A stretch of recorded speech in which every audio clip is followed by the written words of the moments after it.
Recently, I was called a racist apologist and a possible white supremacist by someone online.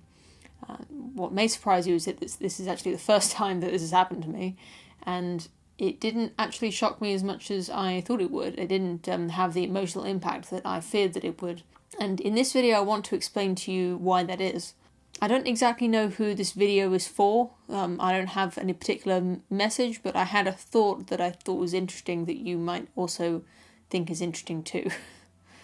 The reason I was called a racist apologist and a possible white supremacist was because of a video I made a few months ago defending some students who made some very immature and racially insensitive jokes and who posted a picture of themselves on social media and were suspended from the university for it.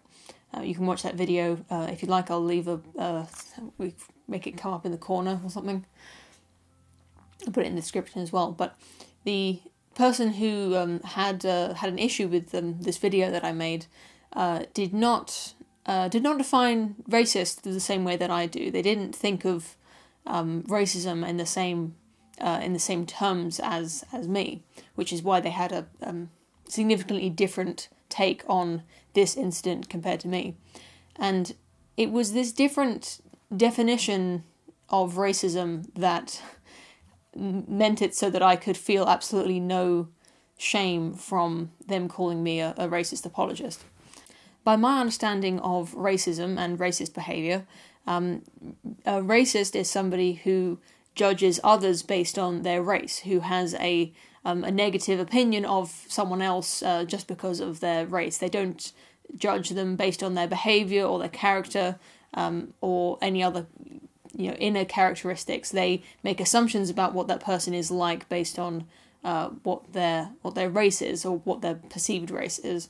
The person who called me a racist apologist thought that it was that the students I was defending were racist because they made racially insensitive jokes.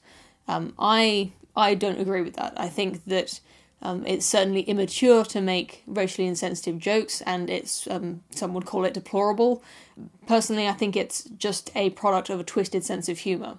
It's not something that these students should be congratulated for, and I think they should certainly be subject to to whatever punishments that their social group would want to impose on them for having a sense of humour that was, I suppose, not as acceptable as it could be. But to call them racist for having that sense of humour, I think, is just a misuse of the word racist, simply.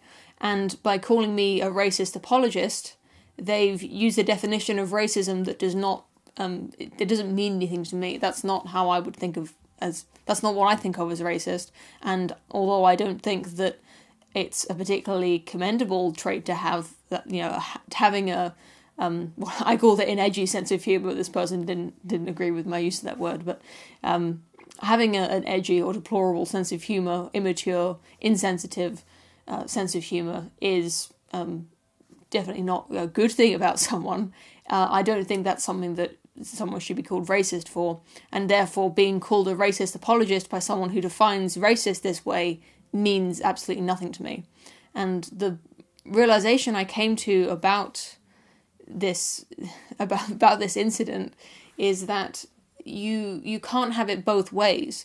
You can't redefine racism to be an all-encompassing term to define all insensitive acts. To use racism to describe behaviour that does no harm to anyone and only causes offence, use racism to describe just offensive or immature behaviour dilutes the term so much that it no longer has the impact that you might want it to. People use the label racist to shame others and to make other people mistrust that person. But I think if you want to redefine it that way, so that it means all of these other things other than how you judge people, right? How you treat others. That's what I think determines if you're racist or not, what you believe about others. If you want it to include all of these other things, all these other behaviours and beliefs, then I really can't stop you, right? I'm not the arbiter of language, nor would I want to be. Language does evolve and it changes, Maybe the word racist, it doesn't mean what I think it does, and because my dictionary in my head is out of date. But if you do want to change the word racism, racist, to mean all this other thing, it no longer means the extremely evil and unjust behaviour that I thought that it meant. It no longer has the punch the original meaning has. And that's fine, but I think that if we are going to start using racist in this new way to describe people with immature sense of humours, I think we're going to have to accept that it's not going to make any difference to those people. The kind of people who have this kind of sense of humour are not going to mind being called racist if this is what racist means.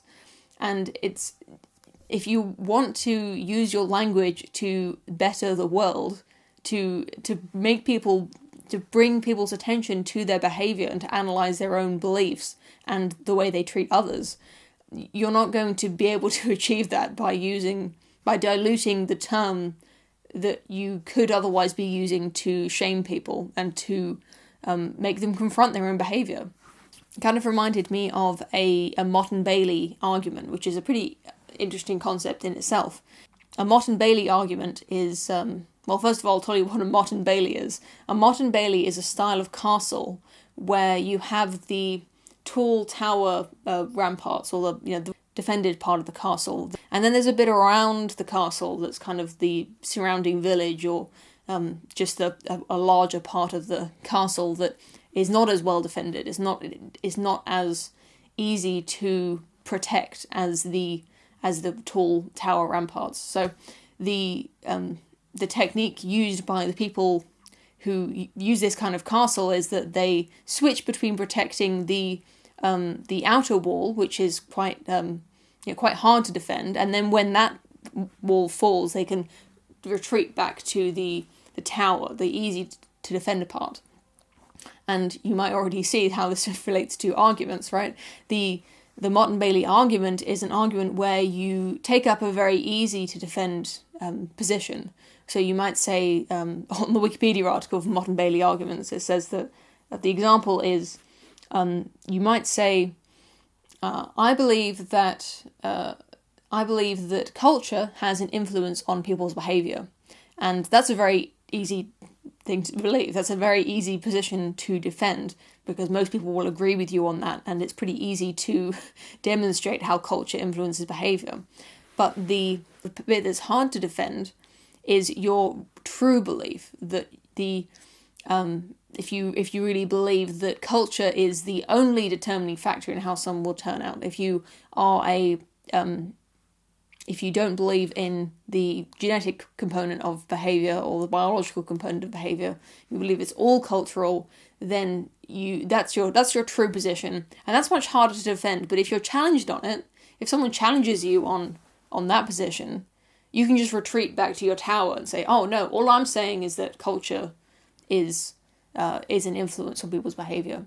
And although my example of the different definitions of racist, it's not an argument, it's not quite the same thing, it's somehow just reminded me of that idea. I thought that idea was interesting anyway. But that's all I have to say about that, so please let me know what you think in the comment section. I know I've been releasing a lot of videos this week, but you've got to wait for one more. I'm going to be doing a stream with Brian Martinez, also known as the Shiba dog in the Honey Badger Radio. I'm going to be streaming with him tomorrow at 8 p.m. GMT, English time, and you can look up what time that will be in your time zone. I'll try to do another notification, as I usually do when I'm about to stream on someone else's channel. I'll just post a dummy stream to redirect you there on my channel, so you'll get a notification if you have the notification bell on. And if you still cannot get enough of my channel before I post my next video, then I'm going to do something different this week, and I'm going to suggest that you watch my video that I made this time last year on It's a Wonderful Life, one of my favourite films, and it's a Christmas film, and I think that it's the right season to go back and watch that if you haven't already, or if you have watched it already and you just feel like getting into the Christmas spirit, It's a nice, wholesome video, and I'm still proud of it, even though it's already a year old and I've come quite far in my video technique. I've got a lot better, but I'm still proud of that video, and I think it's a good video to watch at this time of year.